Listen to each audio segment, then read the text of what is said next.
जब भी आप किसी से पहली बार मिलते हैं तो जाहिर सी बात है सबसे पहले परिचय होता है या सामने वाला आपसे नाम पूछता है।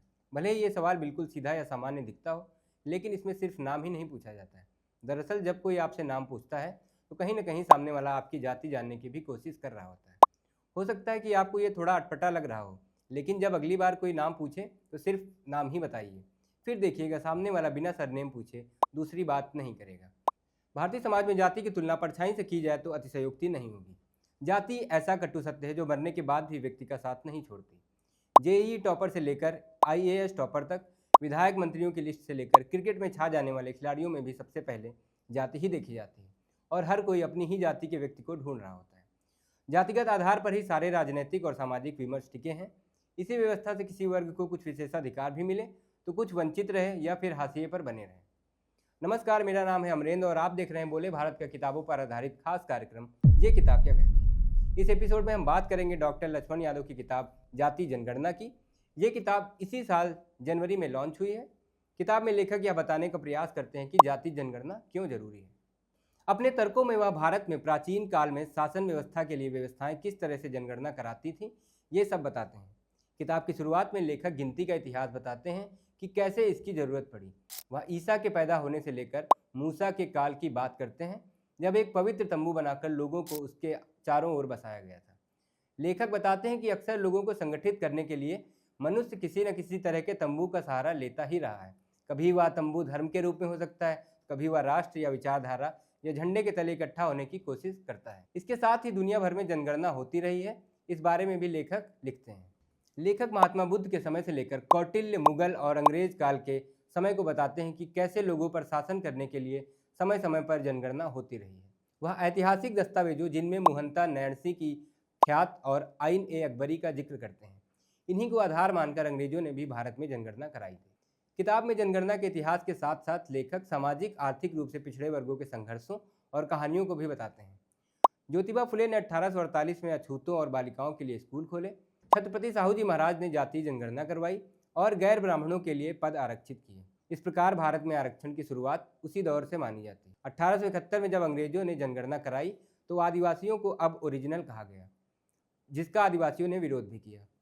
गौरतलब है कि इस जनगणना में उच्च वर्ग के लोग शूद्रों और आदिवासियों को हिंदू लिखने का विरोध कर रहे थे। लेखक यह समझाने का प्रयास करते हैं कि कैसे धीरे धीरे जातिगत आंदोलन शुरू हुए और हिस्सेदारी की मांग बढ़ने लगी। 1920 के बाद बिहार में पिछड़े वर्गों द्वारा जनेऊ पहनने की कई घटनाएं हुई, जो कि कई बार हिंसक भी हो गई। 1925 में ऐसे ही एक सामाजिक रूप से जनेऊ पहनने का कार्यक्रम था, तो उच्च वर्ग के लोगों द्वारा विरोध हुआ और इस दौरान हुई हिंसा में कम से कम 80 लोग मारे गए।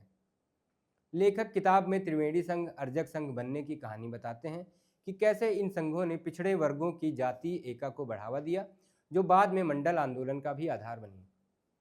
इसी समय उत्तर से लेकर दक्षिण भारत तक आत्मसम्मान के लिए आंदोलन हो रहे थे। लेखक यह बताते हैं कि अंग्रेजों द्वारा 1931 तक जाति जनगणना होती रही, लेकिन भारत में आज़ादी के बाद जनगणना अधिनियम आया, जिसके बाद से सिर्फ SC/ST वर्ग की गिनती हुई और पिछड़े वर्गों की गिनती नहीं हुई। जाति जनगणना को लेकर उठते सवाल जैसे कि इससे जातिवाद बढ़ेगा, लेखक ने इसके विपक्ष में अपने तर्क प्रस्तुत किए हैं। उन्होंने दलील दी कि 1947 में हिंदू मुसलमानों में दंगे हुए और उसके बाद भाषाई तनाव भी हुए, लेकिन भाषाओं और धर्म की गिनती बनिस्पत जारी रही। वह काका कालेलकर आयोग के गठन की बात करते हैं और कहते हैं कि आयोग की सिफारिशों को जब नहीं लागू किया गया तो देश भर में आंदोलन हुए और पिछड़े वर्गों की गिनती की मांगें तेज हुई। ऐसे में कुछ राज्यों में पिछड़े वर्ग आयोग का गठन भी किया गया।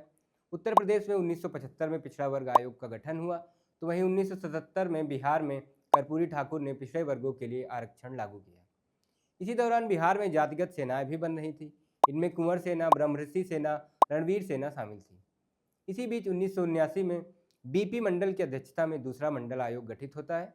इसकी रिपोर्ट 1980 में सौंपी जाती है। हालांकि इस रिपोर्ट में जो मांगें की गई उसे लागू करने में 10 साल का समय लगा। इसमें की गई 40 मांगों में सिर्फ 2 मांगें ही मानी गई। मंडल आयोग ने OBC वर्ग के लिए 27% आरक्षण की मांग की थी। वहीं आरक्षण को दर्द की दवा बताया था, बीमारी का इलाज नहीं। मंडल आयोग की सिफारिशें लागू होने के बाद भारतीय राजनीति पूरी तरह से बदल गई। मंडल की मांगों को लागू कराने के लिए भारतीय राजनीति में गहरा संघर्ष हुआ और यूपी, बिहार से रामविलास पासवान, लालू, मुलायम, काशीराम, शरद यादव समेत अन्य नेता निकले। VP सिंह ने 1990 में मंडल आयोग की सिफारिशें लागू की। इसी दौरान भारतीय राजनीति में जिसकी जितनी संख्या भारी, उसकी उतनी हिस्सेदारी जैसे नारे भी लग रहे थे। मंडल आयोग की सिफारिशें लागू होने के बाद कई जगह इसके विरोध में हिंसक प्रदर्शन हुए और लोगों की जान भी गई। इसके साथ ही कमंडल और भूमंडल की राजनीति की शुरुआत कैसे हुई, लेखक ने किताब में इस बारे में भी बताने का प्रयास किया है। मंडल आयोग के विरोध में सुप्रीम कोर्ट में भी याचिकाएं पहुंची, लेकिन अदालत ने इस फैसले को वैध ठहराया था। लेखक अपनी किताब में सिर्फ हिंदुओं के बारे में ही नहीं, बल्कि भारतीय मुस्लिम समुदाय में व्याप्त जाति व्यवस्था पर भी टिप्पणी करते हैं। इसके लिए उन्होंने कबीर, अली अनवर, हिलाल अहमद जैसे लोगों की किताबों और वक्तव्यों का जिक्र किया है। मुस्लिम समुदाय में असराफ, अजलाफ और अर्जाल को लेकर भी लिखा है। पसमानदा समाज के लोग हाशिए पर क्यों हैं और वे अपनी भागीदारी की मांग कर रहे हैं, इस बारे में भी लेखक ने टिप्पणी की है। लेखक सच्चर समिति और रंगनाथ मिश्रा आयोग का भी जिक्र करते हैं, जिसमें मुस्लिम समाज के भीतर जाति प्रथा के बारे में बताया गया है। किताब में डॉक्टर लक्ष्मण यादव 2011 में हुई सामाजिक और आर्थिक जनगणना के बारे में भी लिखते हैं। हालांकि इसके भी आंकड़े जारी नहीं किए गए हैं। ओबीसी वर्ग में लगातार उठ रही उपवर्गीकरण की बातों को भी लेखक ने उठाया है। इसके लिए 2017 में रोहिणी आयोग का गठन हुआ था और 2023 में इस आयोग ने रिपोर्ट सौंपी थी।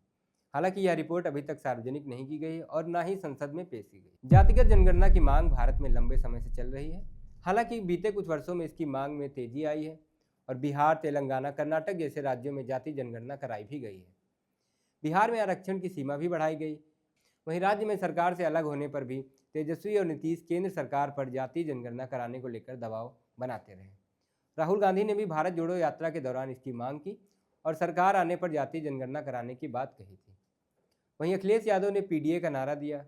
इस सबके बीच केंद्र सरकार ने 30 अप्रैल 2025 को जातीय जनगणना करवाने की बात कही। लेखक हालांकि इसे पूरी तरह से जीत नहीं मानते हैं, वह इसे शुरुआत भर कहते हैं और कुछ दलीलें देते हैं कि जातीय जनगणना किस तरह से कराई जाए और बाद में कैसे सभी जाति वर्ग के लोगों को शिक्षा, सरकारी संस्थानों में प्रतिनिधित्व दिया जाए। वह जाति जनगणना को सभी वर्गों की भागीदारी सुनिश्चित करने का जरिया भी बताते हैं। किताब में डॉक्टर लक्ष्मण यादव ने आंकड़ों के साथ साथ इतिहास और पिछड़े वर्गों के लिए लंबे संघर्षों को भी रेखांकित किया है। यह उनकी दूसरी किताब है। किताब युवान प्रकाशन से आई है और इसका मूल्य 249 रुपये है। इससे पहले उनकी किताब प्रोफेसर की डायरी भी काफ़ी लोकप्रिय हुई थी। फिलहाल इस किताब पर वापस लौटते हैं। अगर भारत में जाति व्यवस्था, जातीय संघर्षों के बारे में और मंडल आयोग की राजनीति को जाति कैसे प्रभावित करती है, ये जानना समझना चाहते हैं तो ये किताब जरूर पढ़ सकते हैं। ये किताब क्या कहती है कि इस अंक में इतना ही। जल्द ही मिलेंगे किसी नई किताब के साथ। शुक्रिया।